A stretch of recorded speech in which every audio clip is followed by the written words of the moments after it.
మాంగళ్య shopping mall ఆర్సీపురంలో Ambedkar statue ఎదురుగా July 12న రాశి ఖన్నా చేతుల మీదుగా గ్రాండ్ ఓపెనింగ్. ఎస్, ప్రముఖ గాయకురాలు, నిజంగా దేశం గర్వించదగ్గ గాయని ఎస్ జానకమ్మ గారు మన మధ్య లేరు.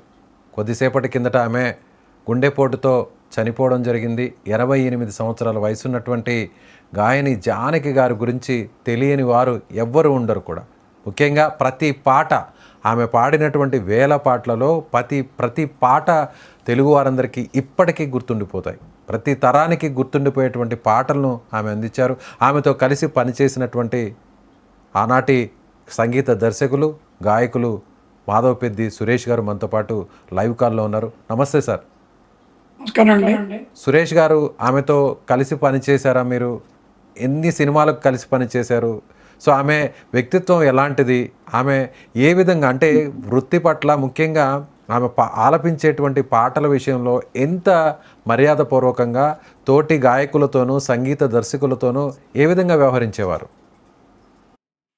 ఆవిడ సుమారుగా 76 ఏళ్ల నుంచి మాకు మా కుటుంబ సభ్యురాలు. ఆవిడ నాకు వరుసకి అక్కయ్య అవుతుంది. ఆవిడ ఎస్ జానకి గారు. మా చిన్నాన్నగారు మాధవ పెద్ది సత్యం గారి పెళ్ళిలో ఆవిడని పాట కచేరి మా అమ్మగారు పెట్టారు. అక్కడి నుంచి మా కుటుంబం, మాకు ఒక అక్కయ్య, నాకు సొంత అక్కయ్యలు లేరు కాబట్టి ఆవిడే మా అక్కయ్య, అలాగే ఉండేవాళ్ళం మేము. ఆవిడ పాడిన ఎన్నో పాటలకి నేను కీబోర్డ్ పేరుగా, అంటే ఫర్ ఎగ్జాంపుల్ శంకరాభరణం పాటలు కానీ, సప్తపది కానీ, ఇలా చెప్పుకుంటూ పోతే తెలుగు, తమిళ్, కన్నడ, మలయాళం, ఇలా ఎన్నో భాషల్లో కనీసం కొన్ని వందల పాటలకి నేను కీబోర్డ్ పేరుగా వర్క్ చేయడం నేను చేస్తున్న అదృష్టం అది. అలాగే నేను మ్యూజిక్ డైరెక్టర్ అయిన తర్వాత నా మొట్టమొదటి సినిమా హై హై నాయక నుంచి, హై హై నాయక, రంభా రాంబాబు, భార్గవ్, బృందావనం, భైరవద్వీపం, శ్రీకృష్ణార్జున విజయం, ఇలా ఎన్నో ఎన్నో సినిమాలకి ఆవిడ నా పాటలు పాడటం. అలాగే భైరవద్వీపంలో నరుడో నరుడా పాటకి ఆవిడకి నంది అవార్డు వచ్చింది. అంతేకాకుండా 1994లో తెలుగు సినిమాల్లో రిలీజ్ అయిన పాటల్లో బెస్ట్ పాపులర్ సాంగ్ కింద లండన్ BBC అవార్డు కూడా ఆవిడకి వచ్చింది. అలాగే ఈటీవీ వారి అనుబంధం టీవీ సీరియల్, ఆ పాటలన్నీ రాసింది సుమన్ గారు. దాంట్లో ఇది దీపాలు పెట్టే వేళ అనే పాటకి ఆవిడకి నంది అవార్డు వచ్చింది. ఇంకా మా చిన్నాన్నగారు మాధవపల్లి సత్యం గారితో ఎన్నో అద్భుతమైన పాటలు ఆవిడ పాడారు. అలాగే మా అన్నయ్య రమేష్తో కూడా తెలుగు, తమిళ్, కన్నడ 3 లాంగ్వేజ్లో అత్యద్భుతమైన పాటలు ఆవిడ పాడారు. సో మాకు ఆవిడకి ఏంటంటే, ఆవిడ సిస్లా జానకి అసలు పేరు, పెళ్ళైన తర్వాత వైద్యుల జానకి అవ్వాలి, వి జానకి అవ్వాలి, కానీ ఆవిడ ఎస్ జానకే కంటిన్యూ చేశారు. అంటే ఆవిడే కాదు, పి సుశీల్ గారు కూడా అంతే. పెళ్ళైన తర్వాత ఎస్పి శైలజ్ కూడా మ్యారేజ్ అయిన తర్వాత ఒక పేరు పాపులర్ అయింది కాబట్టి అలాగే వాళ్ళు కంటిన్యూ చేయడం జరిగింది. తర్వాత బహుశా నేను అనుకోవటం ఏంటంటే, ఏ టైప్ సాంగ్ ఇచ్చినా నేను పాడగలను, ఎస్ ఐ కెన్ సింగ్ అనే గొప్ప సింగర్ కాబట్టే ఆవిడ ఎస్ జానకి అని నేను అనుకుంటా. అంతేకాకుండా ఎంతోమంది అత్యద్భుతమైనటువంటి కవులు, అత్యద్భుతమైన సంగీత దర్శకులు, అత్యద్భుతమైనటువంటి గాయకులతో ఆవిడ కొన్ని వేల పాటలు పాడారు. ముఖ్యంగా మగవాళ్లతో ఘంటసాల గారితో తక్కువ పాటలు పాడారు, కానీ పిబి శ్రీనివాస్ గారితో కన్నడంలో, తమిళ్లో చాలా అద్భుతమైన పాటలు పాడారు ఆవిడ. అవి వెరీ మెమరబుల్ సాంగ్స్. అలాగే ఎస్పి బాలసుబ్రహ్మణ్యం గారితో తెలుగు, తమిళ్, కన్నడలో చాలా బ్రహ్మాండమైన పాటలు పాడారు. తర్వాత మలయాళంలో యేసుదాస్ గారితో చాలా ఎన్నో ఎన్నో వందల పాటలు పాడారు ఆవిడ. ఇప్పటికి కూడా మలయాళంలోకి వెళ్తే ఆవిడ యేసుదాస్ గారు, జానకి గారు అంటే చాలా గ్రేట్ పెయిన్. అలాగే తెలుగులో ఎస్పి బాలసుబ్రహ్మణ్యం గారు, ఎస్ జానకి, వేటు సుందరరామూర్తి గారు, ఇళయరాజా గారు, గ్రేటెస్ట్ కాంబినేషన్. తర్వాత అలాగే కన్నడంలో కూడా పిబి శ్రీనివాస్ గారితో ఎన్నో మంచి పాటలు పాడారు. చాలా మంచి గాయనిమనే కాదు, ఆవిడ చాలా సహృదయాలు. ఆవిడ ఏ సింగరు ఎలా పాడినా సరే వాళ్ళని డిస్కరేజ్ చేసేది కాదు. బాగా పాడుతున్నావా, కాకపోతే ఇంకొంచెం ఈ మెళకువలు నేర్చుకోండి ఇంకా బాగుంటుంది అని ఎంకరేజ్ చేసేవాళ్ళు తప్పితే ఏనాడు ఏ సింగర్ని ఆవిడ డిస్కరేజ్ చేయలేదు, ఏనాడు చేయలేదు. తర్వాత ఆవిడ ఎంత మంచి మనసు అంటే ఆ, ఏదైనా ఎవరైనా ఇబ్బందుల్లో ఉన్నారంటే ఆవిడ చేతికి ఎముక లేకుండా ఎన్నోసార్లు సహాయం చేశారు. నాకు తెలుసు అది. మా ఇంట్లో ప్రతి ఫంక్షన్కి ఆవిడ ఉండేది. ఆవిడ మెడ్రాస్ నుంచి హైదరాబాద్ షిఫ్ట్ అయిన తర్వాత సుమారుగా 1 year 2 years ఎక్కువ నా దగ్గరే ఉండేది ఆవిడ. ఇక్కడ ఉన్న లోకల్ సింగర్స్ అందరినీ ఎక్కువ మంది నేనే పరిచయం చేశాను ఆవిడకి. ఆవిడ కెరీర్లో ఎంతమంది దగ్గర పాడినా కూడా ఒక 50% అత్యద్భుతమైన పాటలు ఆవిడ చేత కొన్న మ్యూజిక్ డైరెక్టర్ ఇళయరాజా గారు. ఇళయరాజా గారికి అటు బాలసుబ్రహ్మణ్యం గారు పోవటం, వేటు సుందరరామూర్తి గారు పోవటం, జానకి గారు పోవటం అనేది ఆయన జీవితంలో తీరని లోటు. ఆయన మనసులో ఎంత బాధపడతారో నేను ఊహించుకోగలను. ప్రస్తుతం ఆయన ఇండియాలో లేరు. ఆవిడకి ఇటీవల 2 ఏళ్ల లోపల ఫస్ట్ వాళ్ళ మనవరాలు చనిపోయింది. 2 మనవరాళ్ళు ఆవిడకి. పెద్దమ్మాయి వచ్చి అమృతవర్షిణి. కుటుంబ నేపథ్యం చెప్పగలరా సురేష్ గారు? ఏమండి, కుటుంబ నేపథ్యాన్ని ఒకసారి చెప్పగలరా జానకి గారి గురించి? అదే చెప్తున్నాను. ఆవిడకి బ్రదర్స్ లేరు, 5 మంది అక్క చెల్లెళ్ళు. పెద్ద ఆవిడ ఇప్పుడు ఉన్నారు ఆవిడ పేరు రాధ గారు. ఆవిడ 90 years ఎబో. ఆవిడ చక్కగా పాడుతుంది. వాళ్ళ అబ్బాయి మూర్తి డాక్టర్. ప్రస్తుతం ఇప్పుడు మన మైసూరు వెళ్తున్నాడు తను. తర్వాత అంటే మొత్తం 5 మంది అక్క చెల్లెళ్ళు. వాళ్ళలో ఒక అక్కయ్య ఒక చెల్లెలు కొడుకే గరిమెళ్ళ బాలకృష్ణ ప్రసాద్ గారు, అత్యద్భుతమైన గాయకుడు. ఆయన 1 year లోపల ఆయన చనిపోవడం జరిగింది. అంతకుముందు ఆవిడ పెద్ద మనవరాలు, అమ్మాయి పేరు అమృతవర్షిణి. అమెరికాలో ఒక ఫైర్ యాక్సిడెంట్ అమ్మాయి చనిపోయింది, బార్బిక్యూ దగ్గర చీరకు నిప్పంటుకుని. తర్వాత ఇటీవల వాళ్ళ అబ్బాయి చనిపోవడం. ఈ 3 దెబ్బలతో ఆవిడ బాగా కూలిపోయింది. ఏంటి, ఎటువంటి వాళ్ళకైనా అంత కష్టం రాకూడదు, భగవంతుడు అది వచ్చింది. అది కాకుండా ఆవిడకి 50 ఏళ్ల నుంచి ఆవిడకి కొంచెం ఆస్మా పేషెంట్. సో దాంతో ఏంటంటే ఈ దెబ్బలు తినడం, దీనివల్ల ఆవిడకి ఉన్నట్టుండి హార్ట్ అటాక్ రావడం, అప్పల్ హాస్పిటల్లో చేర్చడం, 7:30కి ఇలా ఆవిడ చనిపోవడం. ఎవరైనా ఎప్పుడైనా వెళ్ళాల్సిందే.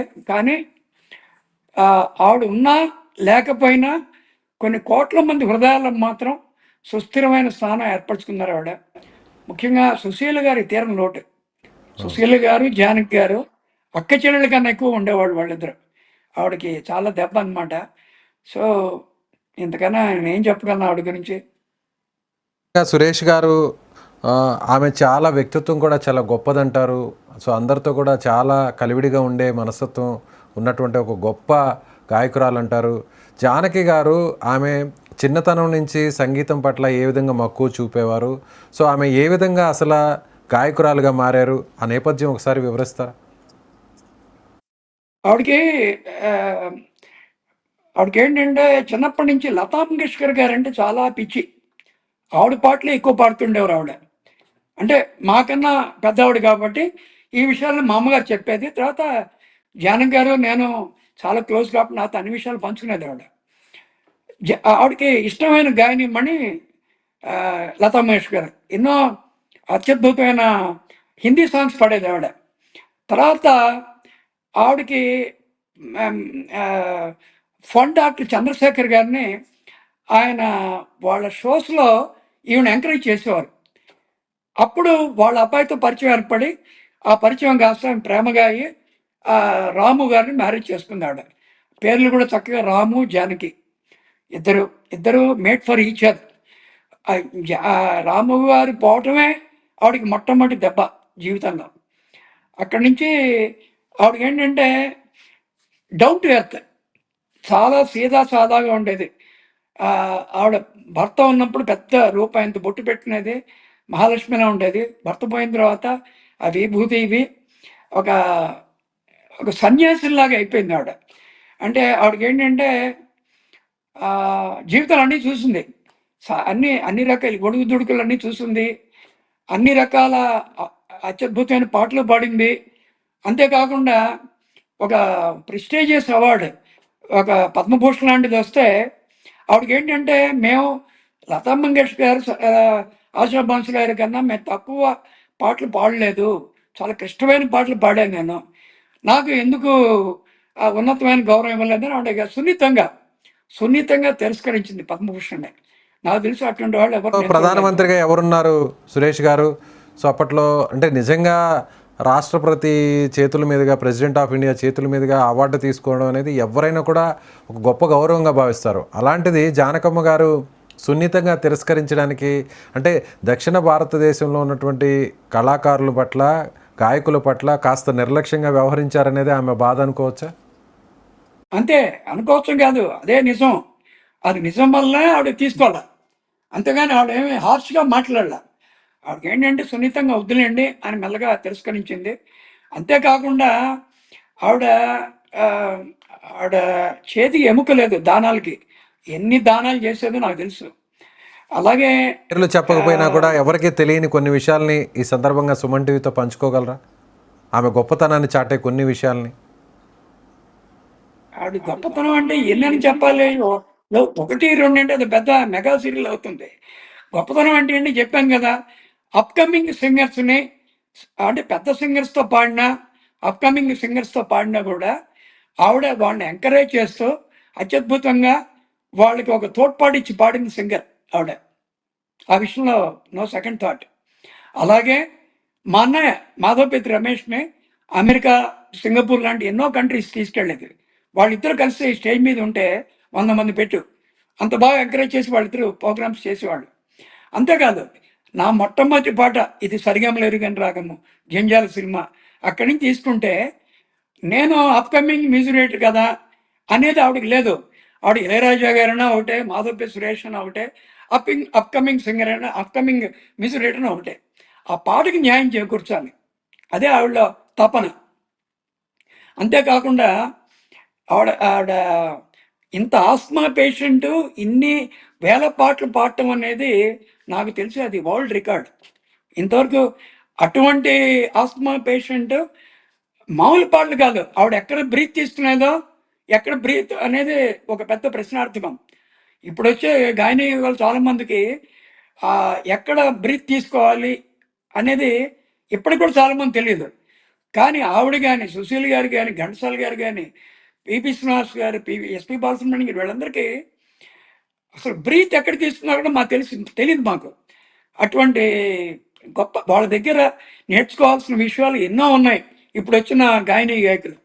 అందుకనే నేను ఇప్పుడొచ్చే గాయనీ గాయకులు చాలామందిని ఆవిడని పరిచయం చేయడం జరిగింది. ఆవిడతో చాలా ర్యాపో ఉండేట్టుగా నేను వాళ్ళని తీసుకెళ్ళాలి. అందరికీ తెలిసిన విషయమే. ఆహ్, ఎన్నో గొప్ప గుణాలు. చెప్పాను కదా! ఎవరిని కించపరిచేట్టుగా మాట్లాడదు ఆవిడ. ప్రతి ఎన్నో ఆహ్, ఆవిడ పాడిన 2 పాటలు చాలా గొప్ప పాటలు. ముఖ్యంగా ఆవిడ కన్నడంలో పాడారు ఒక పాట. ఆ పాటకి వైద్యనాథన్ గారు మ్యూజిక్ డైరెక్టర్. అది ఆరోహణలో ఒక రాగం, అవరోహణలో ఒక రాగం అనమాట. అంటే వెళ్ళేటప్పుడు తోడి, వచ్చేప్పుడు అభోగి రాగం. ఈ 2 రాగాల్లో ఆవిడ పాడిన పాట అనన్య సామాన్యం.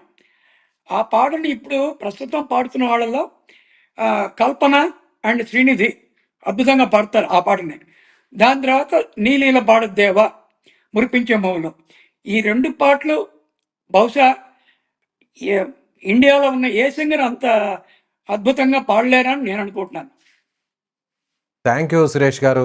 నిజంగా జానకి గారి గురించి అనేక గొప్ప విషయాల్ని సుమన్ టీవీతో పంచుకున్నారు. నిజంగా ఒక్కొక్క మాట మీరు చెప్తుంటే ఆమె గొప్పతనం గురించి, ఆమె వ్యక్తిత్వం గురించి, ఆమె సహాయం చేసేటువంటి ఆ మనస్తత్వం గురించి చెప్తుంటే నిజంగా అందరూ కూడా ఆశ్చర్యపడుతున్నారు. అంటే తెర వెనుక నిజంగా ఆమె గాత్రం, ఆమె పాడే పాటలు ఎంత గొప్ప విషయమో, అలాగే అదే తెర వెనుక ఆమెకున్నటువంటి ఆ వ్యక్తిత్వం కూడా ఎంత గొప్పదో కూడా మీరు చెప్తున్న దాన్ని బట్టి అర్థమవుతుంది.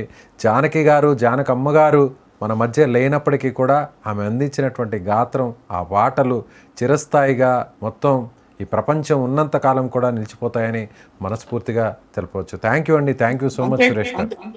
అంతేకాదు ఆవిడకి ధీటుగా పాడే సింగర్ నాకు తెలిసి ఇండియాలో ఎవరు లేరు. రైట్, గ్రేట్ నో అండి. Second thought.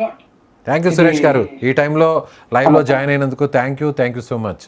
సో ఇది ప్రముఖ సంగీత దర్శకులు, గాయకులు, అలాగే జానకమ్మ గారికి సోదరుడు వరుస అయినటువంటి మాధవపెద్ది సురేష్ గారు ఆమె గొప్పతనం గురించి చెప్తుంటే ఒక్కొక్క మాట కూడా నిజంగా జానకమ్మ గారి గొప్పతనాన్ని చాటుతుంది. సో మీకేమనిపిస్తుంది జానకమ్మ గారి గురించి, ఆమె ఆలపించినటువంటి పాటల గురించి?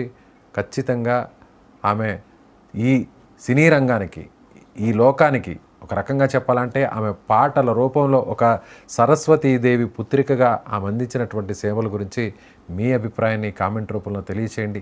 మీకు ఇష్టమైనటువంటి ఒక పాటను, జానకమ్మ గారు పాడినటువంటి పాటను సో ఒక్కసారిగా కామెంట్ బాక్స్లో తెలియజేసి ఆమెకు మీ వంతుగా ఒక ఘనమైనటువంటి నివాళిని అందించండి. సుమన్ టీవీలో మీ పర్సనల్ అండ్ బిజినెస్ ప్రమోషన్స్ కోసం కింది నెంబర్కి కాంటాక్ట్ చేయండి.